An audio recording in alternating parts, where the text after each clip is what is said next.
Israel ने Yemen के Houthi military chief अल करीम अल धमाकरी का सफाया कर दिया है। हुथी मिलिट्री चीफ की मौत की पुष्टि इजराइल और हुथी दोनों तरफ से कर दी गई है। तो वहीं पीएम नेतन्याहू ने ऐलान किया है कि अब हमास लड़ाकों को धरती से मिटा दिया जाएगा, क्योंकि हमास ने ट्रंप से समझौते के बाद भी हथियार छोड़ने से साफ मना कर दिया है। उधर ईरान से परमाणु हमलों का अलर्ट व्हाइट हाउस को भी मिला है।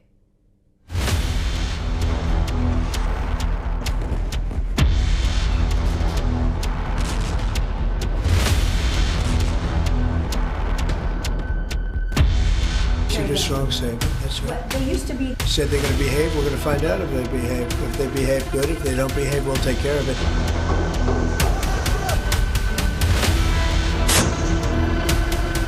ट्रंप और नेतन्याहू को दो दुश्मनों से बहुत ही डरावने अपडेट मिले हैं। पहला झटका हमास ने दिया है तो दूसरा ईरान ने। हमास लड़ाके हथियारों का जोर दिखा रहे हैं तो ईरान ने एटमी खतरे का लेवल हाई कर दिया है। युद्ध समझौता नहीं, ब्लफ दे रहा हमास। ईरान बनाएगा एटम बम, ओपन ऐलान। खाड़ी में शुरू हो गया फिर से महायुद्ध। गजा युद्ध समझौते को जितना पक्का होने का दावा किया गया वो उतना ही कच्चा निकला है। हमास लड़ाकों ने ट्रंप का दिमाग गर्म कर दिया है। समझौता तो है लेकिन हमास हथियार नहीं छोड़ेगा। कोई रास्ता नहीं, हमें अंदर घुसकर हमास को मारना होगा। बहुत हो गई बेइज्जती, हमास को धरती से मिटा दूंगा। इजराइल हमास युद्ध फिर उसी खौफनाक दौर में वापसी कर रहा है, जहां सिर्फ खून खराबा है, जहां जंगी जेटों से मिसाइलों की बौछार है, जहां जलती धरती और धुआं धुआं आसमान है। खाड़ी में पहले से कहीं ज्यादा विनाशकारी युद्ध शुरू हो रहा है। सिर्फ औपचारिक ऐलान की देर है, क्योंकि अब की धमकी ट्रंप ने दी है। फिर से हमास को नर्कलोक की तबाही दिखाने का ऐलान किया जा रहा है। ट्रंप और नेतन्याहू के लिए हमास ऐसा सिरदर्द बना हुआ है जिसका एक ही इलाज अब दोनों लीडर को दिख रहा है, वो है हमास का टोटल सफाया। ट्रंप और नेतन्याहू ने अब हमास को खल्लास कर डालने की कसम खा ली है।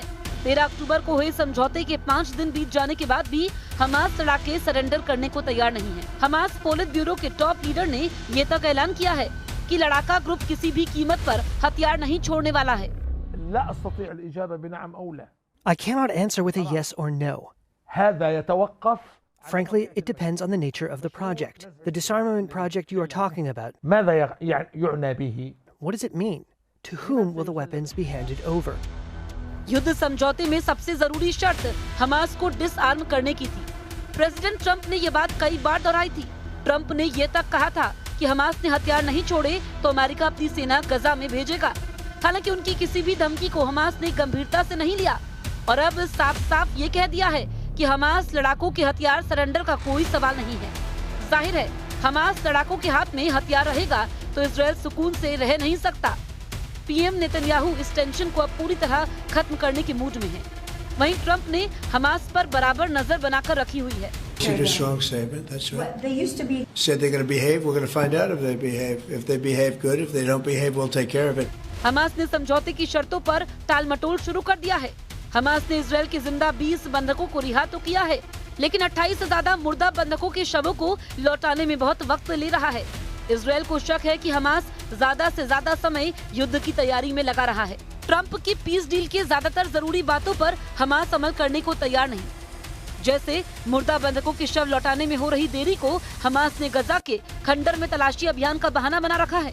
हमास मिलिट्री ने हथियार छोड़ने की जगह नए हथियारों का प्रोडक्शन बढ़ा दिया है। युद्ध समझौते के बाद हमास में लड़ाकों की भर्ती में तेजी आई है।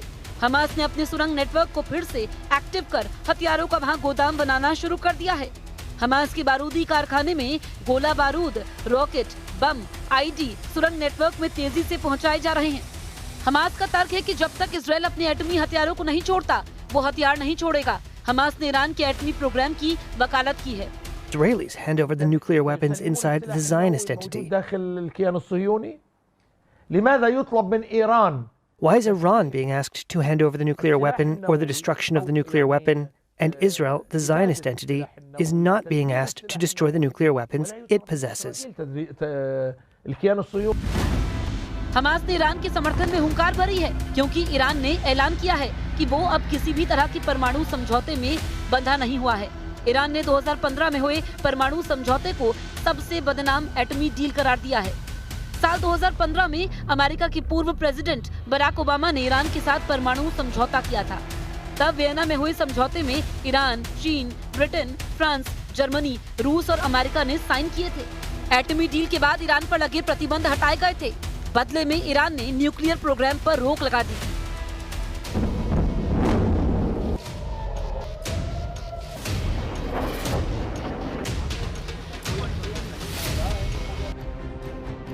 लेकिन अमेरिका में जैसे ही डोनाल्ड ट्रंप पहली बार राष्ट्रपति बने, उन्होंने ईरान से एटमी डील तोड़ दी।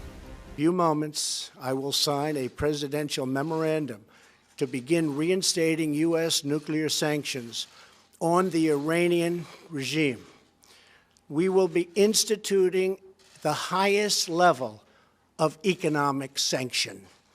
Any nation that helps Iran in its quest for nuclear weapons could also be strongly sanctioned by the United States.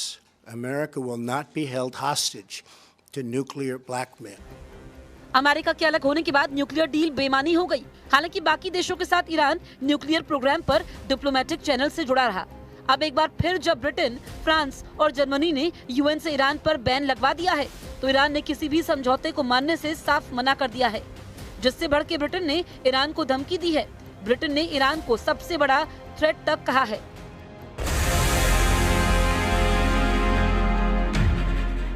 Iran के परमाणु प्रोग्राम फिर से एक्टिव हो चुके हैं। ईरान की एटमी साइटों पर तूफानी अंदाज में काम शुरू होने के सबूत आसमानी कैमरे में भी कैप्चर हो चुके हैं। मतलब ये कि जैसे जून 2025 में ईरान फुल फोर्स में एक्टिव था, वैसे ही एटम बम बनाने शुरू कर चुका है। तो क्या इजराइल अमेरिका जून 2025 जैसे फिर ईरान पर हमला कर सकते हैं? उस वक्त क्या हुआ था, ये भी जान लीजिए। इजराइल ने तब 200 जंगी जेट से ईरान पर बारूद बरसाया था। जवाब में ईरान ने 200 बैलिस्टिक मिसाइलों की बौछार की थी। इसके बाद ईरान पर दोबारा पलटवार करके इजराइल ने 3 और न्यूक्लियर साइटें दहला दी थी। इजराइल ने ईरान की राजधानी Tehran, nuclear power centre Natanz, missile launch centre Tabriz और काउंटर स्ट्राइक सेंटर शिराज समेत कई शहरों को बारूद से पाट दिया था। एपी की रिपोर्ट के मुताबिक ईरान की सरकारी न्यूज एजेंसी ने दावा किया था कि फोर्डो एटमी प्लांट के पास 2 धमाके हुए। इजराइल ने दावा किया था कि उसने इस्फहान में ईरानी परमाणु सेंटर पर हमला किया। ईरान की आधिकारिक IRNA समाचार एजेंसी ने बताया कि पूर्वी अजरबैजान प्रांत में तबरीज के पास एक रडार स्टेशन पर भी हमला हुआ था। पूर्वी अजरबैजान में ईरान के 11 आर्मी बेस पर हमला हुआ, जिसमें 18 लोग मारे गए थे।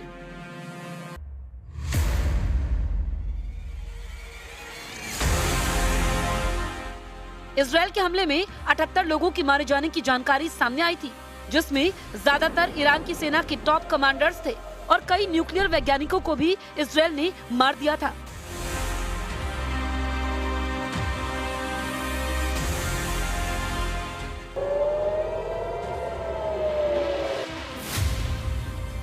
इजराइल की बारूदी प्रहार से ईरान के 4 एटमी साइटें तबाह हो गई थी। पहला नातांज, जहां ईरान का सबसे बड़ा यूरेनियम एनरिचमेंट प्रोग्राम चल रहा था। नातांज में 14,000 सेंट्रीफ्यूज से 60% तक यूरेनियम संवर्धन किया जा रहा था। इजराइल ने इस एटमी सेंटर के ऊपरी हिस्से को बम धमाके से उड़ा दिया था। नातांज में पावर सप्लाई ठप हो गई, जिससे एटम बम के सेंट्रीफ्यूज को भारी नुकसान पहुंचा। इसी तरह इजराइल ने फोर्डो यूरेनियम एनरिचमेंट फैसिलिटी को बमबारी से दहलाने का दावा किया। पहाड़ी इलाके में बने इस एटमी सेंटर में 2200 सेंट्रीफ्यूज के साथ 60% तक यूरेनियम संवर्धन किया जा रहा था। वहीं इस्फहान न्यूक्लियर साइट पर ईरान ने हमले का आरोप लगाया, जबकि इजराइल ने इसकी पुष्टि नहीं की थी। इजराइल के हमले के बाद प्रेसिडेंट ट्रंप ने खामेनेई को मैसेज भेजा था कि ज्यादा देर करना ईरान के लिए घातक साबित होगा। ट्रंप ने ईरान को तब 60 दिन की डेडलाइन थी, मगर 22 जून को ही ट्रंप ने ईरान के एटमी अड्डों को उड़ाने के लिए 7 B-2 बम वर्षक भेज दिए थे। अमेरिका ने ईरान के 3 न्यूक्लियर साइटों को B-2 से जलाकर राख कर दिया था। बंकर बस्टर बम के धमाकों से भूमिगत परमाणु अड्डों की तबाही पहली बार दुनिया ने देखी। हालांकि ईरान ने दोबारा अपने सभी अड्डों की मरम्मत कर एटमी प्रोग्राम शुरू कर दिया। ईरान के सुप्रीम लीडर अली खामेनेई ने एटमी प्रोग्राम पर अपना स्टैंड पहले ही क्लियर कर रखा है।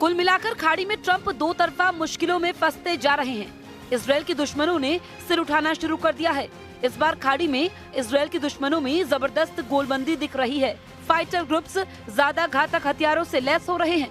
ऐसे में बारूदी घमासान का लेवल पहले से कहीं ज्यादा हाई होने के आसार हैं। वहीं 2 साल के युद्ध में गजा में हुई तबाही की जो तस्वीरें WHO ने जारी की हैं, वो दिल दहलाने वाली हैं।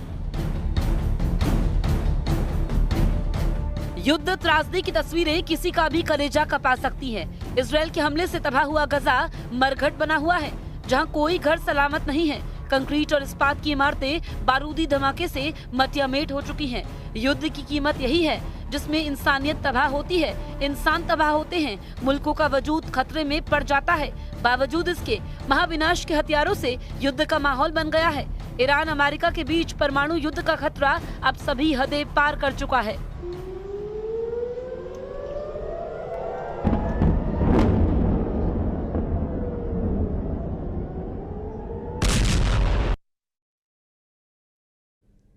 तो यहाँ वक्त हो चला है एक शॉर्ट ब्रेक का। खबरों का सिलसिला यूं ही जारी रहेगा। आप देखते रहिए न्यूज़ 18।